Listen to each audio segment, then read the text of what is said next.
Sa bayan ng Sariaya, Quezon, matatagpuan ang isang lumang bahay na pagmamay-ari ni Catalino at Luisa Rodriguez. Itinayo ito noong taong 1922. May 8 anak ang mag-asawang Rodriguez. Ang mansyon na ito ay nagsilbing venue para sa mga mahalagang okasyon at kasama na dito ang Political Victory Party Celebration kasama ang dating Pangulong Manuel L. Quezon. At kasalukuyan ay plano ng mga apo ng mag-asawang Rodriguez na gawin itong hotel at buksan sa publiko.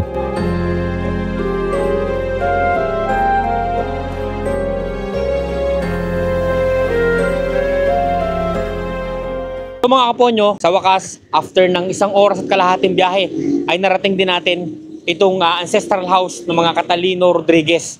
At sisilipin natin itong mahiwagang tunnel na nasa loob mismo nitong bahay na ito. So hindi natin alam kung ano ba ang meron sa loob nito at saan papunta ang sekretong tunnel dito sa ancestral house ng mga Rodriguez. So tara, samahan nyo ako, pasukin natin ang ancestral house ng Catalino Rodriguez.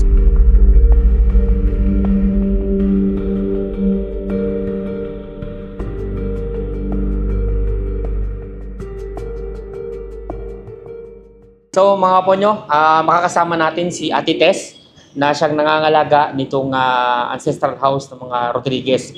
Para siyempre maihikot na tayo at samahan niyo tayo mamaya dun sa sekretong tunnel na nandito sa loob ng bahay na ito. So tara, puntahan natin. So Ate Tess, ilang taong ka nang nangangalaga dito? Bali po 2009, simula po ng 2009. Okay. So matagal-tagal na rin. 14 years to So ito pong 15. bahay, yung pong may-ari nito, nasa na po silang? Yung apo po ay nasa Maynila po. So bihira lang sila pumunta rito. Okay. Bisita na lang. Napakalaki ng bahay, ano? OMG. Wow. Ito po yung main door. Ito po yung pinaka-main door ng bahay. Ito yung pinasukan natin, hindi siya ang main door. Ito? Yan po. Ito pala ang pinaka-unahan. So, ilang palapag po itong Dalawa bahay? po. 2 palapag. So, ito po yung pinaka-unang palapag po ito. Pwede dito muna po tayo pumunta sa unang palapag. Sige, tara. Let's go. Oh. So, Yung bahay ni Don Catalino Rodriguez, noong 1908 to 1909, siya po ay presidente ng Sariaya. Siya po. Kaya po meron siya may malaking bahay.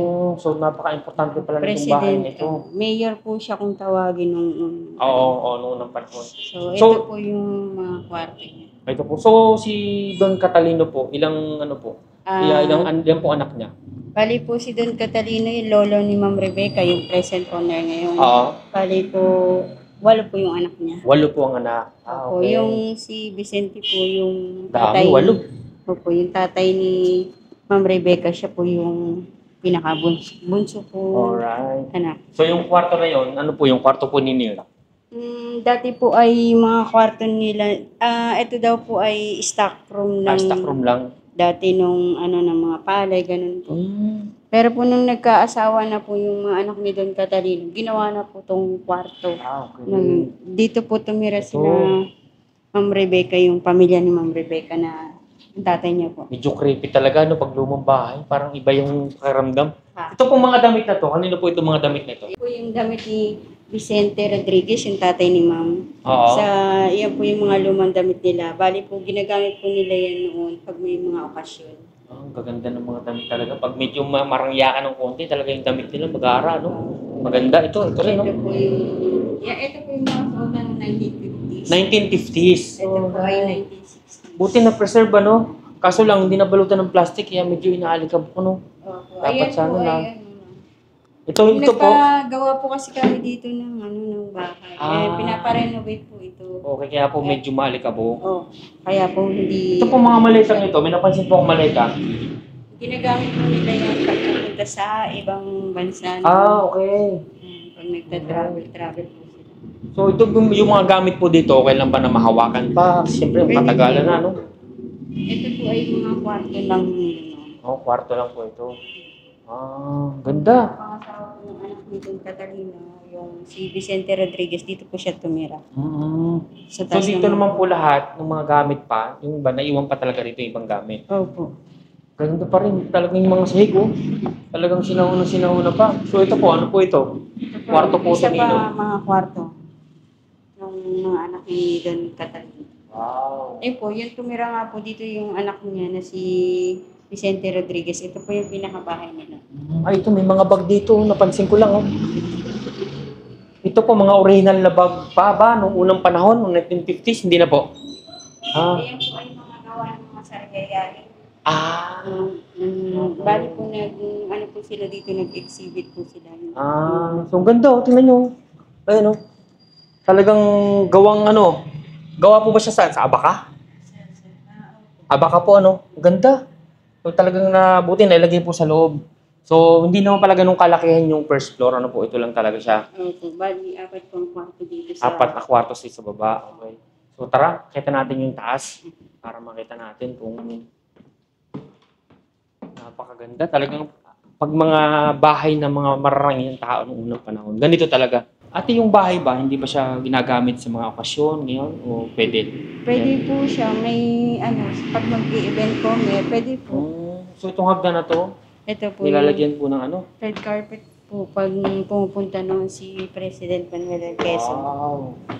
Galing. Ako mapasyal dito. Opo, dito po sila tumutuloy noon. Si President Manuel L. Quezon. Galing naman. So talagang ano pala. Itong bahay na to, malaki din ang naging bahagi ng sa ating kasaysayan. Kasi kung pinupuntahan din siya ng dati nating president. Wow. Napakaganda. Look. So, amazing yung bahay. OMG. Ang laki ng salamin. Ate, matanong ko lang, kasi usually kasi pag mga lumang bahay, merong mga nangyayaring, dito ba, meron ba? Wala pa naman. Wala naman. Ano po dito, sabi po nung may third eye, ano po siya, peace. Peace Wow. First time kong nakarinig ng ganitong ancestral house na talagang peace ang, sabihin talagang walang gagambala, walang Wala kailangan. po. Okay naman. Siguro kasi po wala naman ditong binurol daw na patay. Okay, siguro po. So tara, ikutin natin itong paligid. Tingnan natin yung mga... So lahat po ng bahay ng kagamitan dito, puro original pa. Walang mga replika. Okay. Ito po si Don Catalino. Ito. Siya po si Wow. presidente. Wapo. Wapo rin pala. Kamukha natin Joke lang. Pero ito. So, mayamang talaga sila, no? Mayamang pamilya. Sa mga mayayaman dito sa Sariaya. Sariaya, Quezon. Rodriguez. So, dito may tayo nakita rito. Apo nyo ito. Mga anong taong po kaya ito? Ilang taon na kaya itong typewriter na to? Sinaunang typewriter. First time kong nakakita ng kauna-unahang typewriter. Siguro 100 years na siguro to, no? Wow. 102 na yung bahay. Okay. So yan, ito pa. This is the best thing na nakita ko rin. Tuwan-tuwa ako pag nakakita ko ng mga ganito, yung mga diplaka. Pwede pong hawakan. Ito. So nung unang panahon kasi, ganito, magpatugtog ng musika ang ating mga sinaunang Pilipino. So talagang, tapos nilalagyan ng karayom, tumututok ang karayom. So ito siya. Ayan. Wow! Ang ganda pa! Tibay. Sigurado napakamahal na nito kung ibebenta ngayon to. OMG. Gumagana pa po ba siya? Hindi na. Hindi na po. Ang ganda naman. Hindi lang po kasi Natetesting. Oo, pero pwede. Ano lang pala yung meron siyang maliit na battery. Okay. Sayang naman. Parang tingin ko marami pang plakang nandito, no? Ito, lagay na plaka to. Meron nga. Madami pa nga. Nakakatuwa naman. Ngayon po, maliit lang, marami ng tugtog, Kaya nga dati lalaki. So ito, mga upuan, gawa talaga to sa Nara. Ganda. Sobrang ganda. And ito, mahiwagang salamin. Hindi ko alam bakit ako kinikilabutan. Bakit ganun? Ito guys, mga po nyo, ayan. Napakalaking salamin. So ito, salamin na to, original po ba to? Dati pang salamin talaga? Marami nang tumingin at marami nang itsurang nakita ang salamin na ito. Napakaganda. So ito po ang mga litrato ng present owner na. Hindi na po yung lolo na si Catalino. Wow. Ito po. Ayun pong... Tapos ito po yung asawa niya, si Ricardo Veloso. Opo. Sila po yung may-ari dito. Alright. So ito mga po, tingnan nyo, sinaunang piano. Hindi na lang masyadong gumagana, nasira na. Pero, ay, tumutunog pa rin pala. Oh, alright. Ayos pa rin. So, yan. So, dalawang salamin sa kabilang sulok ng kabahayan. So, ito medyo parang naluluma na. Pero grabe, ano? Fabuloso yung mga salamin nila. Kahit salamin pa lang, ang gaganda na talagang tingnan. So, ito po, dito po sila parang pinaka-function hall ng meeting area. Ballroom. Okay. Dito pala nagbo-ballroom. Ayos pala. So, may kabilang side na pa po tayo. Pwede po tayo punta sa kabilang side. Tara, tingnan po natin. Napakaganda naman ng bahay na to. Grabe, pang mayaman talaga. Pero ano pong plano ng may-ari dito sa bahay na to? Gagawin niya pong hotel. Hotel! Wow! Plano niya yung bed and breakfast. Ito, may nakita tayo dito. Tara, paspa dito. So ito po, kanino pong kwarto ito? Isa po ito sa mga kwarto ng anak ni Don Catalino Rodriguez. At ito pong mga damit, original pa po ba siya? Ito po ay pinagawa namin kay Lito Perez sa Quezon City. Wow! Para po mapili yung 100 years ago na mamumuhay. So i-replica na to? Okay. Dito po siya na Ito naman yung mga original. Okay. Ang gaganda naman. Damit oh. Ayan. Talagang wow. Kaso nga mga sira na sila kaya nagpagawa kayo ng bago para maipakita yung mga sinauna. Ito po, original pa rin ba to? Ayun po, kasama po na. Pinagawa na rin. Para Okay. po yung mga nag-guest po dito sa akin, nagre-rent po sila niya. Tapos ganun po yun. Nagpipicture po sila ng katulad nito. Okay, para maramdaman nila. Kasi wala na silang masusuot na ganung damit sa panahon ngayon eh. Pang Maria Clara. Pang Maria Clara. Okay. Napakaganda. Ayan po. May daan po pala dito. So dito may ano pala, may mini entry. Tatawid sa kabilang kwarto. Okay, ito kwarto rin. So ibig sabihin aayusin ng may-ari yung lahat ng kwarto para dito mag-check-in yung mga guest na gusto pumunta. Lalagyan niya po na. Ganda ng painting, no? Ito po, original na painting pa po ba ito? Sinunang panahon o bago na? Bago na po. Bago na po ito. Ayan po yung may si Maria Pureza Iscania, ang artist ng Sariaya.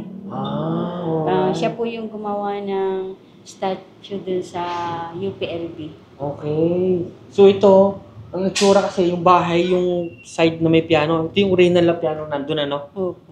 Ganda ng pagkaka-painting. Okay. May daan din pa pala dito. Tara. Tagusan pala ang bawat kwarto. Ganda. Wow. So dito mga po nyo, yan. Dress worn by Rodriguez family. Nakalagay dito. So ito. Mga sinaunang sapatos. Ibig sabihin, itong mga sapatos na to is 100 years na rin. Okay. Ganda. Okay na po ba hawakan? Ito, mga po nyo. Ito yung mga kauna-unahang sapatos na sinuot ng pamilyang Rodriguez dito sa Sariaya, Quezon. Napakaganda. Talaga sinauna na, no? Luman-luma na, no? Buti na paper-serve nyo yung mga gamit. Kahit pa paano, merong nakikita yung mga kabataan ngayon. Yan lang nga po nung tira. Ayun na lang po ang tira. So ito po yung mga parang gamot, no? Oil po. Mga oil sa buhok. Panada. Oil tawag. Panada? Hindi ko po tanda. Wala eh. Sige po, tara tayo sa kabila. Sa kabilang side. So ito naman po, ito po yung kapagkainan. Ito po sila nagkakainan. Doon po dining table. Ito po, parang ano lang, meeting area lang. Ganda pa rin talaga. So ito po ba yung mga original na ano pa rin?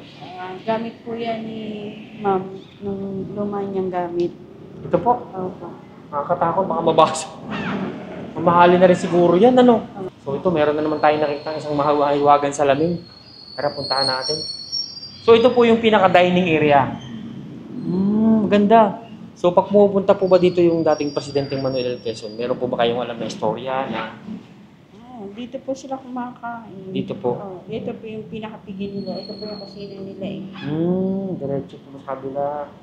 Katabing-katabi talaga, ano, para diretso na hindi na mahirap mag-ano ng pagkain. So ito po ba, Ate Tess, mga original pa rin po ba to? Mga sinuuna pa rin gamit? Sa 18 po yata. So daan taon na rin po yung ano na yan. May nakalagay po ba? Nakakatakot. Parang buti matibay pa rin. Ano po nakalagay? 1895! Wow! Tingnan nyo. Ito. Yan o. Nakalagay dito, 1895. Buti matibay pa rin, ano? Grabe. Parang nakakanong hawakan. Baka mabasag natin yan. Puntahan nga po natin. Kasi hindi ko siya mahawakan kasi baka mamaya makabasag tayo dito. Delikado. Ito po ay yung mga ilagay ng ilaw yun na po sa may hagdan. So ano pa rin yan? Talaga yung mga sinaunang gamit pa rin? Opo, tinutawag. Oh. Yung sa galing. lumang chandelier po yun. Ito nakalagay. Pari ito po ba? Bago. Ganun din. Bago na ito. Pati itong mga ito bago na rin. Opo, yung nagkaroon po sa restaurant. Okay. So, kung gagawin nila itong hotel, malamang magkakaroon din sila ng restaurant dito. Opo, bed and breakfast po. Oh. Baka po dun sa baba po. Ganda. Ayos nga yun, ano? So, ito po at test na painting. Ano ba to? Original na painting pa rin? Opo. Kauna-unahang painting pa rin. Mhm. Wow. Imagine nyo. Sino po ang painting nito? Hindi ko lang po. Wala po kayong idea. Pero ang ganda. Parang Oh. pupunta po si Don Catalina sa ibang bansa. Nakikita niya po yung mga wall, meron pong painting. Kaya ginaya niya. Opo. Okay. Katulad po yung doon sa baba po. So far po, yung bahay, matibay pa rin ba siya? Hindi, wala na mga nagiging problema na. Yung iba lang po na na siya na aayos din po. Nire-renovate na po Opo. nila. Katulad po yung itong sahig na kumukuha po si Sir ng sa Maynila, ng kahoy. Papadala po siya dito. Para mapaayos, ano? Buti na, magmamalasakit pa rin yung mga apo ni Don na Catalino, ano? Opo. So, ito po yung pinaka-kusina naman ngayon dito. Ito po yung talagang kusina nila. Pero ito, parang binago pa. Oh, sinauna po ito. Opo. Wow. Ito po yung pinakulayan lang po ni Sir kasi Okay. Ano po ito? Ref? Ano po? parang po siya cooler kung tawagin. Cooler? King, Opo. Anong taon po kaya to? Parang 1940 plus. 1940 plus. Wow. Siguro, talagang napakamahal nito noong unang panahon. Mayayaman lang ang mayroon nito. Lagayan po lang, nilalagyan daw po ng bloke ng yelo dyan. Sa ilalim. Opo, galing pa Dito. ng Maynila. Lalagyan ng yelo dito, tapos para lalamig sa ano, Opo, kasi wala siyang... kuryente. Wala pang kuryente na. Galing. Wow. Bibili pa daw po sa Maynila. So ito po naman, ganun din, sinauna din. Hindi po yan. Bago na to, ano? Opo, Kasi may kuryente ito na po eh. yung sinauna. Ay, ito, sinauna. Unang panahon. Dito po nilalagay yung kahoy. Wow, ito. Tingnan nyo. Dito po nilalagyan ng gatong. Kasi kalawangin na, sayang. Galing, galing. Tapos yan po, yung parang iinit siya. Depende po sa kalan. Kung gaano po kalaki ang kalan. Ang galing oh. So, na-adjust siya. So, pag ang kalan nyo is maliit o malaki, ayan, pwedeng tanggalin. Nabasag na lang yung isa, no? Pero ang galing. Ngayon lang nakakita nito. Kasi yung usually na pupuntahan namin ibang ancestral house, wala nang ganito. Ito, na-preserve talaga nila. So nice, napakahusay, napakagaling. Ayan, oh. Tingnan nyo mabuti. Nakakalungkot lang kasi kinakalawang na, ano, katagalan na. Wow. So ito pala yung kauna-unahang lutuan noong unang panahon. Sa tansya niyo po mga anong taon din ito? Mga ilang taon na rin to? Mga 1940 na rin siguro, no? Siguro po. Alright. Pero ito pong bahay ay 1922. Wow! Oh, edi ano po siya? 1922 pa! Opo. So ito po ay kulang po alam kung 19 po ito. Napakatagal na ng bahay na to. Grabe. So ate, ito yung kabuuan na ng bahay. Pero yung kasi sa ano, na nalaman namin na mayroong secret tunnel dito. Saan po ba banda yun? Pwede natin makita. Sabi ko doon po sa baba po. Sa baba po yun? Sa baba po yun. Alright, sige, tara.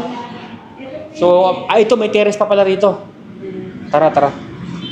Hindi na po siya na, ano? Oh, hindi pa po siya naayos eh. Sige, tara. Try natin, tara. Oh, okay. Ito po yung kanilang... Ang ganda. Ang ganda ng area, oh. Dito po daw nagmamadyong yung sila, yung mga asawa po nila, president. Opo. Dito nagmamadyong sa labas. Kasi nga maganda yung area, oh. Maganda yung view. Wow. Talagang mayamang pamilya ang may-ari ng bahay na ito. Kasi napakaganda. Buti kahit pa paano yung mga bubong ice pa, no? Opo. Magagumano pa, matitibay pa talaga. Talagang matitibay talaga yung mga unang gawang bahay. Tara atin, punta natin yung secret tunnel. Yan, hindi kasya. Medyo masikip yung ating dinadaanan. So dito po, may daan din dito pababa. Ayan, ito. Para sa katulong. Para hindi sila dumaan dito. Doon po ay mga VIP person daw po. Kasi sa gilid lang sila na daan, yung mga katulong. Ang makikita lang po dito yung pinaka-mayordoma. Okay. Talagang sa bagay, napapanood naman natin sa pelikula kung papaano mag-serve ang mga katulong sa mga mayayamang tao. Ito po yung master bedroom nila. Yan po yung master bedroom. Ayun na rin pala ang pinaka-master bedroom. Napakaganda ng ano. Ito po, may nakita akong litrato dito. Ito po ba ay apo na? Opo, yan po yung present. Yan po yung may-ari ngayon. Sila po yung nasa Maynila. Opo, si Rebecca Rodriguez at saka si Ricardo Veloso. Wow. Ilang taon na po sila ngayon? Mga 80 po. Edad na rin ano? 80 plus na rin pala. Pero pag Okay. nakita niyo po siya, parang kayo lang. Oh, parang bata pa rin. Wow. Magaling ano, maalaga sa katawan. So tara, puntahan na natin yung secret tunnel na sikreto talaga ng bahay na to. Hindi ko alam kung bakit may tunnel. Mamaya tanongin natin si Ate Tess kung bakit mayroong sikretong tunnel sa loob ng bahay na to. Tara, puntahan natin. Pero paano po kayo napadpad dito? Paano kayo na... Bali po yung kapatid ng asawa ko ang una pong naging pumasok sa tagapangalaga kanila. dito? Doon po sa farm po. Sa farm. Tapos nung naghanap po si sir ng pwedeng tumira dito, noong 2009. Yun. Okay. Dito pala, no? Parang galing na tayo dito kanina pero never nating napansin na mayroong secret tunnel. Saan po banda rito? Ito. Oh. Binubuksan po yan. Minubuksan po yan. Saan po pwedeng hawakan? Dito sa may siwang. Tara, buksan natin. Matigas po eh. Alright. Wait lang po. Ba't parang nadadamay po yung kabila? Sige, tara. Buksan muna natin ha. Teka lang. Yeah, matigas lang. Matigas lang buksan ano. Ay, isa na lang yung ano. Natanggal na. Ako, lagot. Ayun. May bolt.